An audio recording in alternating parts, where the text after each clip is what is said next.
into a chachanka.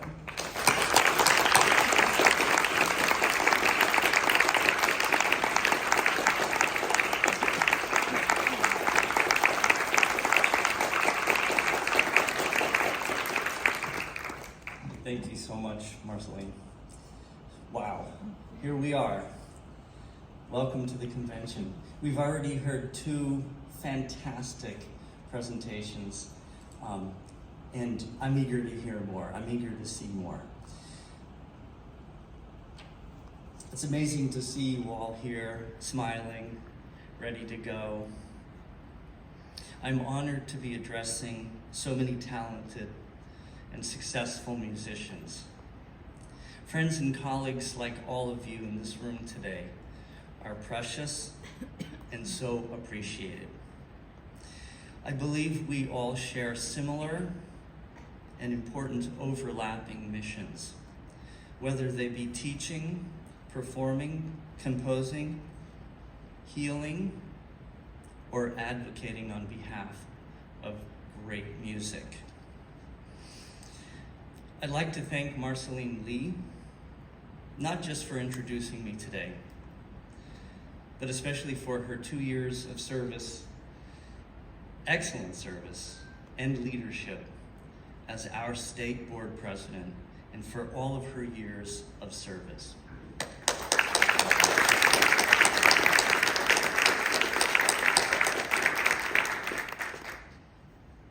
I'd like to also thank the state board and the state office for their invaluable work putting this convention together and for their year-round commitment to our cause. I'd also like to thank everybody here, the teachers, the performers, the students, and the parents, and especially our volunteers who do such hard work and don't complain for all the various events. Thank you. As we know, the MTAC has a long and wonderful history, beginning in 1897, right here in the Bay Area, by the way, embracing teachers, performers, composers, dancers. Yes, we saw that today. Dancers, and nurturing students from all backgrounds through its various and dynamic programs. Not to be overly dramatic, but the preamble to our country's Constitution begins with, "We the people." And to be clear, we the people in this room today are the reason this illustrious organization, the Music Teachers Association of California, has not just lasted, but thrived.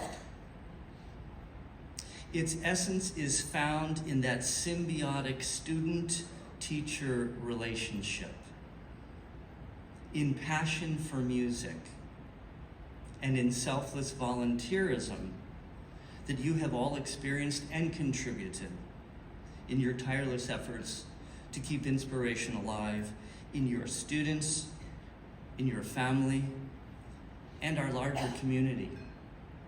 In 126 years, the MTAC has grown to become one of the most important and impressive arts organizations in California, and probably the United States, by its many programs for children, adults, and teachers.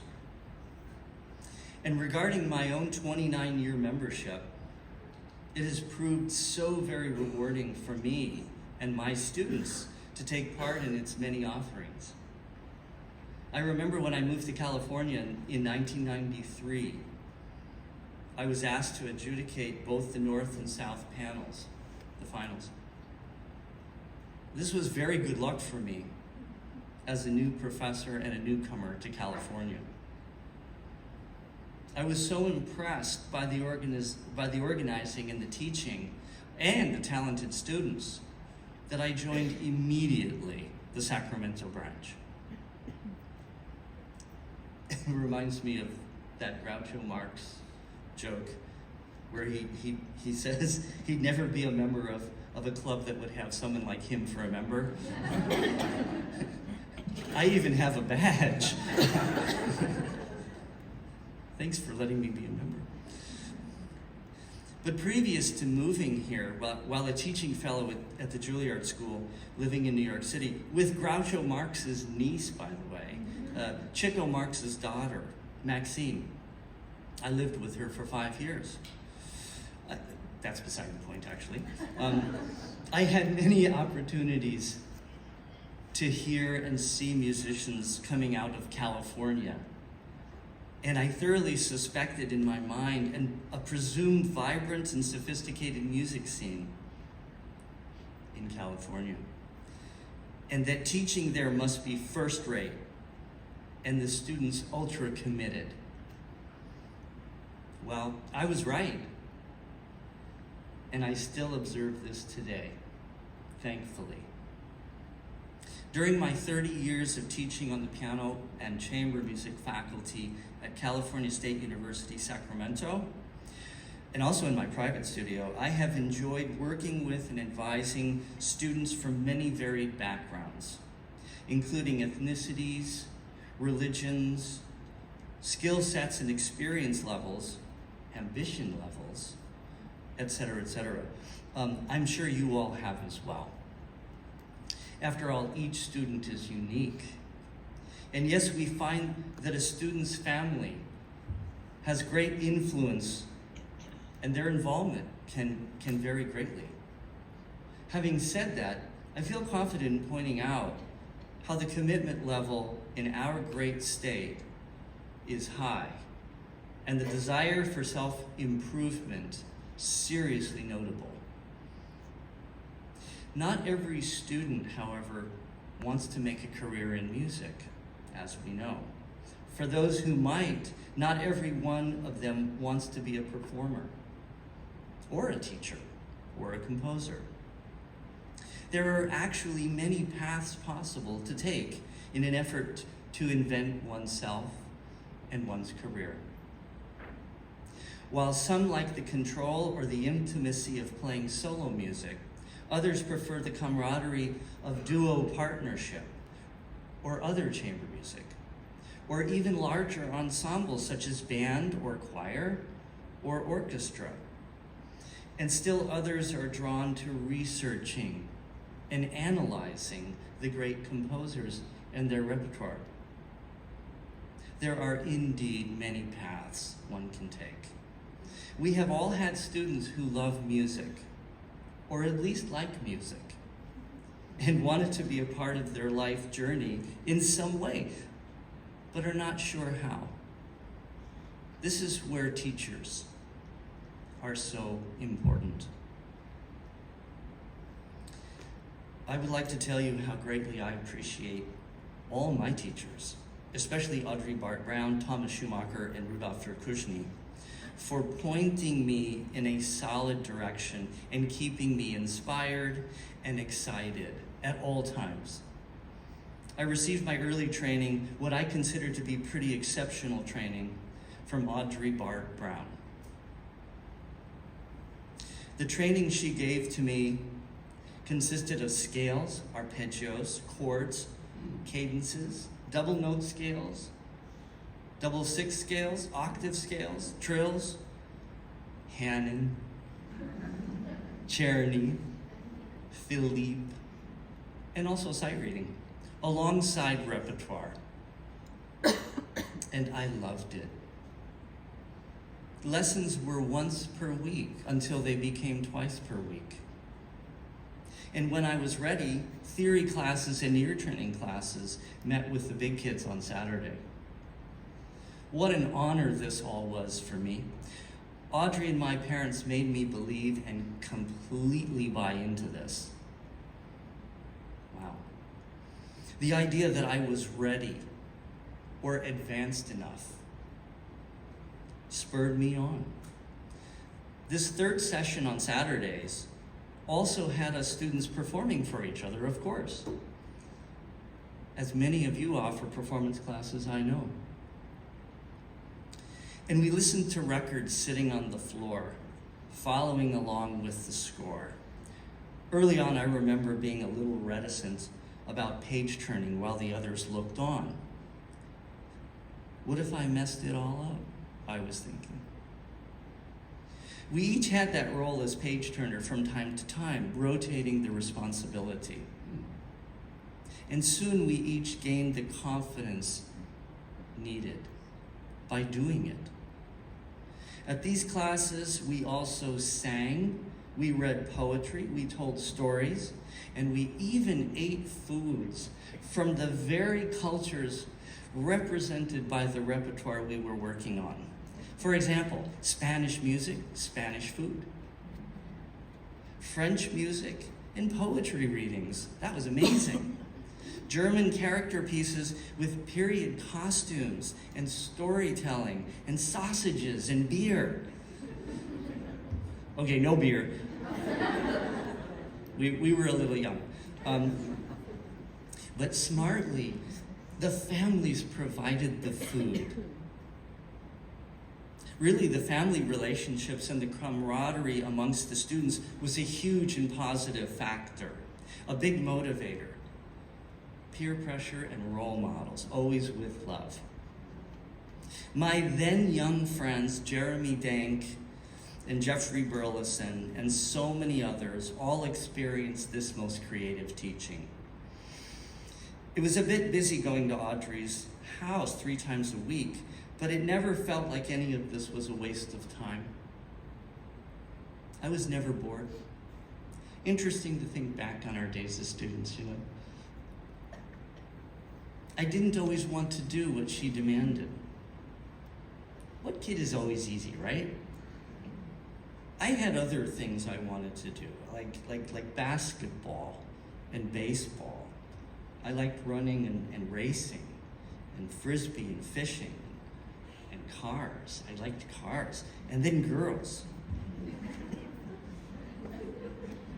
And donuts. I like donuts. My friend worked at the donut shop. Perfect. I didn't always want to practice, you know, but I loved the music deeply and the bigger idea that she presented me, and that was she made me feel through her training that I was headed for the Olympics. This all went on for 11 years. Creating the technical and musical foundation was supremely important and relentless. My scales became faster and faster, lighter and lighter, stronger and stronger, arpeggios too. And very creatively, and importantly, more and more beautifully. This foundation would keep me injury-free to this day. She also told my parents, he has to come to concerts and with the family. And wow, I'm glad we did that. I heard a Beethoven sonata played when I was 6 years old by one of the older students. It was the Pathétique Sonata. It just blew my mind. And at that moment, I knew I needed to play music. It changed my life.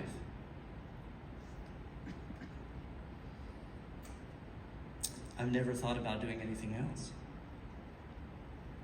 Friends, in our lessons, we teachers constantly and strategically reinforce the students' strengths while correcting their problems. You know, correcting problems is another way of saying teaching new and better information. Positive reinforcement is especially important to self-esteem and to increasing that desire to do better and better. You know, Audrey's demeanor was always excited, and she was fully and uniquely invested in every student. She made it fun through being positive. But she was sure to shake her finger in my face if I didn't practice right or didn't practice enough.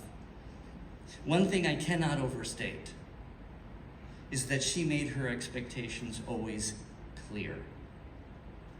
And she talked a lot with my parents at the lessons and at our house over countless dinners about what was possible. As I trained in technique, theory, musical style, etc., I also learned about the need and the process to study a score. As classical musicians know well, the score is the central key to unlocking a piece of music. It's certainly better to have the notes than to learn by ear, unless you're a jazz musician, and then it's good. You know, but you better have a good teacher. For example, it's better to have the score to the Barber Violin Sonata than to play it by ear, right? The score tells you so many things. For example, it helps you understand what key you're in at any given moment and how you got there, like a map. It allows detailed analysis of modality, tonality, structure, phrasing, expressive indications, stylistic traits and anomalies, all of which taken together lead us toward understanding, interpreting, and then communicating. Learning the score is one big step, and memorizing is another big step toward the bigger goal. As performers and teachers, what is our bigger goal? It is to know. To know a piece of music means to have fully committed to a process that ultimately unlocks its entirety, its truth, as shared by you and the composer, with an immense amount of collective knowledge backing up that result. Our students come to us not knowing what we have all learned, that the end goal is not just to play the notes in the right order, in the right tempo, but it's basically, that's the first step in the journey with a piece of music, whatever the instrument. Frankly, playing music should not be a test, but rather an ongoing and developing creative, poetic expression of love, or sorrow, or loneliness, or joy, or whatever emotions and drama the composer is pursuing. It's an expression actually between you and the composer, where the process should be viewed as nourishing and sacred. Indeed, each of our personal journeys is unique, a firmly rooted gift from our parents and their parents, and from our teachers and their teachers. I remember a young, inexperienced freshman piano student of mine at Sacramento State around 2001. I'm not going to name names because some of my students are here today. But I asked her to learn a solo piano piece titled Toccata, written by our own California composer, Emmylou Deemer. This piece includes extended techniques such as strumming inside the piano on the strings. To my suggestion, she recoiled in fear of modern music. She literally said, and I remember this from 20 years ago, "I don't like that kind of music." All music was modern at one time, that is, during the time period in which it was written. And some music being very progressive, drawing new boundaries. Beethoven's music was modern in 1795. During Robert Schumann's lifetime, his music was so modern and progressive that Clara, his brilliant spouse, felt the need to umpire, asking him to rethink some of his most quirky and wonderfully outlandish ideas. One example of this occurs in Chrysleriana, Opus 16, at the ending of the fifth piece, where Clara properly suggests a perfect authentic cadence, compared to Robert's unusual and melting resolution of an Italian augmented sixth chord harmony. to end the piece on the dominant. By the way, Brahms happens to employ a similar French augmented sixth resolution at the end of his B minor Rhapsody from Opus 79, 4 decades later. Perhaps Clara was a bit conservative in her musical and artistic tastes. Or, in her defense, she smartly didn't want to scare away any potential publishers or future commissions for her husband. Thankfully, both of their ideas are preserved today, and one can choose. And what about Wagner's Ring Cycle, by the way? How amazingly modern for him to have written Elmer Fudd and Bugs Bunny into his operas.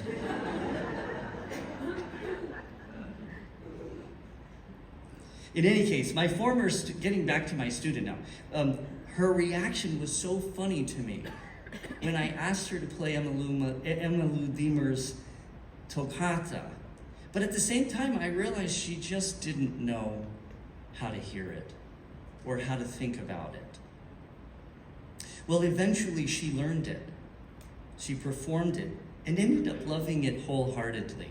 Funny thing now, skip forward 2023, she is now the pianist for a new music ensemble and plays more new music than any other kind of music and loves it. Today she is both curious and knowledgeable about our contemporary composers, and she passionately advocates for women in music and generally underrepresented composers and performers as a public radio host to whom everybody I know loves to listen.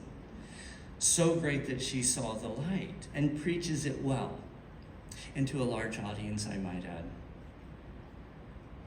Today, in the now, we carry forward the responsibility of embracing our living composers, as well as underrepresented people in the arts.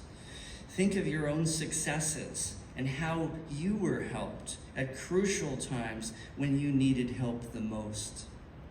And be willing now to encourage and even carry others up your ladder so that they someday can do the same for younger generations. I'm happy to say that some folks from underrepresented corners are indeed obtaining prominence in music. And not just the wonderful Billie Eilishes or Bobby McFerrins. The jazz world and the classical worlds are teeming with wonderful performers, composers, and teachers who identify as such.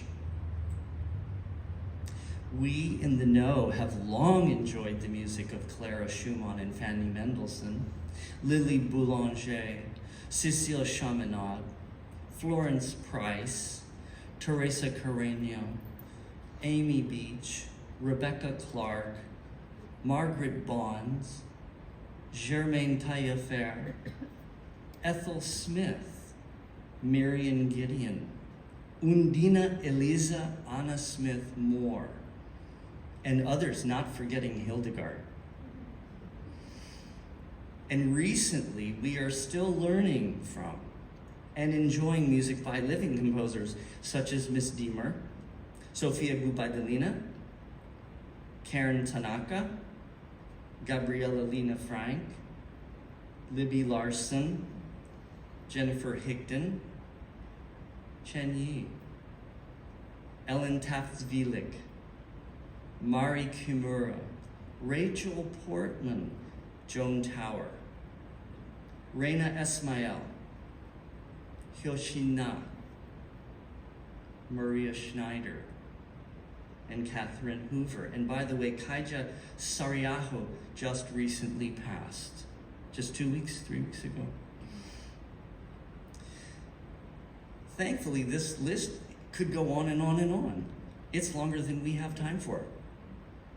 Outstanding women teachers and performers actually number way more than in the thousands today, not least of which inhabit our vocal world. The strength of this demographic today is heartening and ever gaining momentum. While performers can sometimes be more visible than their teaching and composing counterparts, think Midori, or think Yuja. Only one name needed. Oh my. But who is to say their legacies will remain? Time will tell, of course, as it always does. But now is the time we need to advocate for those we feel are worthy of being heard. If we don't, who will? Friends, the gender gap still does exist. Research from Drama Musica, an independent British recording label that explores works by female composers, shows us that out of 3,500 works being presented by 15 of the world's leading orchestras during 2018 and 19, only 82 were written by women. That's a whopping 2.3%. We must realize, of course, there will always be more representative mainstream male composers from the 16th through the 19th century, and that will skew those statistics. But still, that's pretty dismal. We can do better. It's important that we as teachers take every opportunity to show our students that great accomplishments come from all types of people in our field without habitually and exclusively invoking the accomplishments of just one type of person, either by comparison or reference, as this is not the only game. Positive and healthy gender and cultural role modeling with examples are crucial for our young people as they grow into themselves and into their careers. As we now stand well into the 21st century, we have a duty to embrace and promote all cultures, genders, and ages, for this is our future. Diversity will always enhance our collective effort. And looking at the convention today as a microcosm, I would say California is leading the way and always looking to improve. Now remember, we must continue our efforts and support over time, not just today. It is important that we realize this and preach this, and as well, how fortunate we are. We have the best job ever. And never take it for granted. Never allow our students to do so either.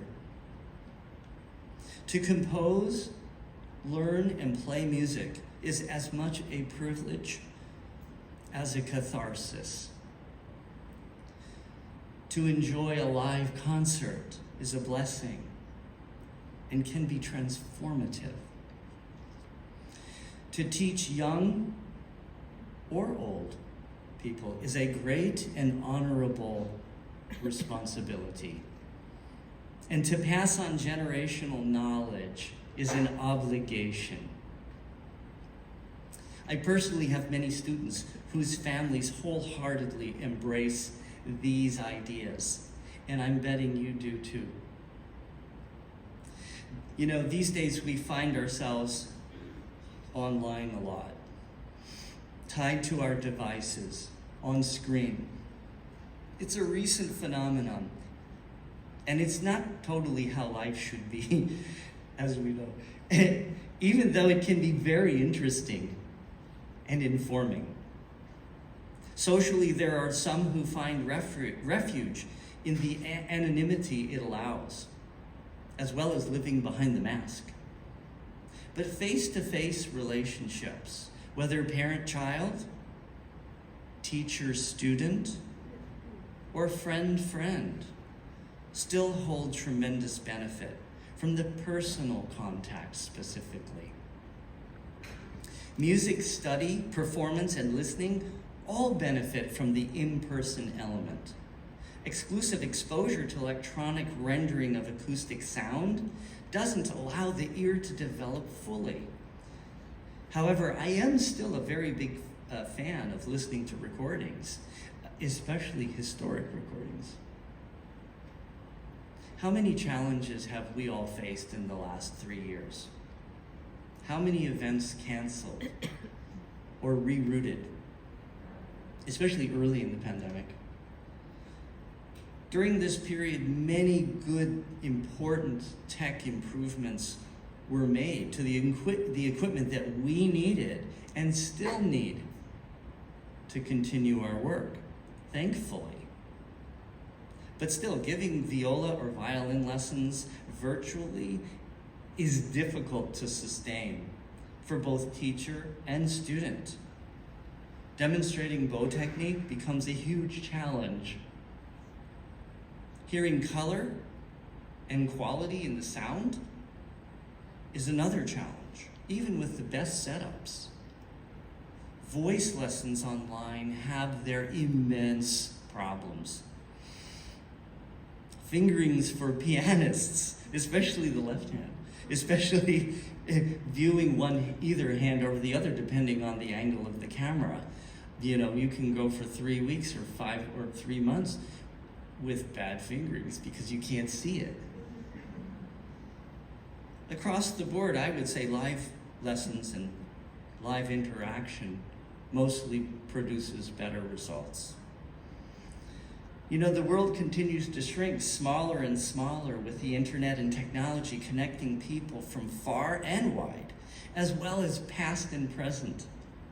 Virtual classes and lectures have shown themselves to be valuable and are probably here to stay. And regarding the broader business world of music, some statistics show that streaming accounts for 85% of all of the industry revenue. Wow. Goldman Sachs predicts that the recorded music streaming market will be worth about $37 billion by 2030. This, sadly, without the musicians themselves receiving much of the funds at all, due to the pro rata business model that favors big labels and only the most popular streams and tracks. But not all is lost. We can work to reconcile this. We are all tenacious people and creative. We persevere. After all, we're the ones who practice the most and work the hardest. Our brains are wired in exceptional ways. How many times when you were at your most tired, you gave your best lessons or your best performances? As we continue our unique journey making music and guiding our students through these ever-changing times, like so many hero parents who have forged on through the pandemic and even before, we have that duty as well, and to improve our lot. We need to work together and support each other. We can trust that our friends and colleagues in this room today and attending the convention have amassed an enormous collective knowledge that we can all tap. Communicate with each other. Listen to each other. Befriend each other. Strategize together new ways forward. Appreciate that so many of us volunteer to make important in-person and online programs successful. Many new connections and friendships will be made today, here. My hope is that many future projects will involve these new friendships, and that many of these new friendships will involve new projects. I still enthusiastically believe that concerts and in-person activities are our mainstay, and they need to be protected and expanded. We need to continually advocate for and create live events, and as well, better technology and fairness across the business landscape for promoting and paying people. Live concerts, classes, and gatherings are still an important way forward for inspiring that young student who is just discovering music.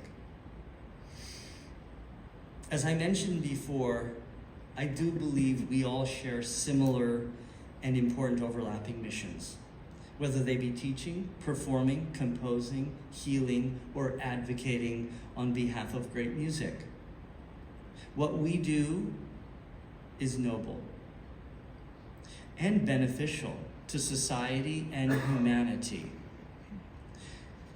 There is no such thing as planned obsolescence in our endeavors. Our work is good for life. There's no filler, for example, that makes wax look like chocolate but still tastes like wax. There's no high fructose corn syrup just because it's cheap, or plastic because it's convenient.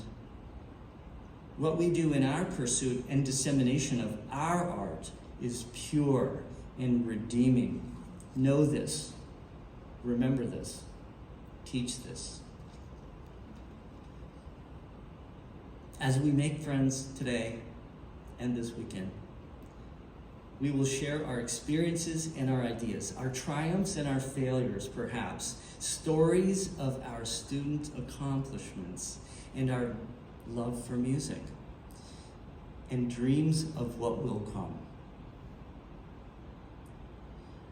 Be prepared to be awed and nourished by our colleagues, by each other this week. Our teachers and our teachers' teachers are still very present in this effort.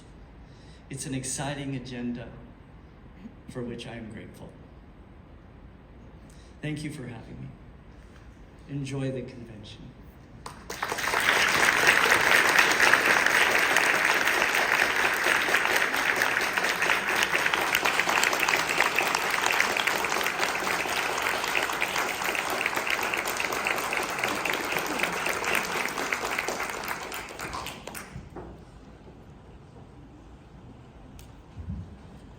Thank you so much for such an inspiring and thought-provoking keynote. I know that much of what you shared will touch everyone in this room's hearts deeply, so thank you so much.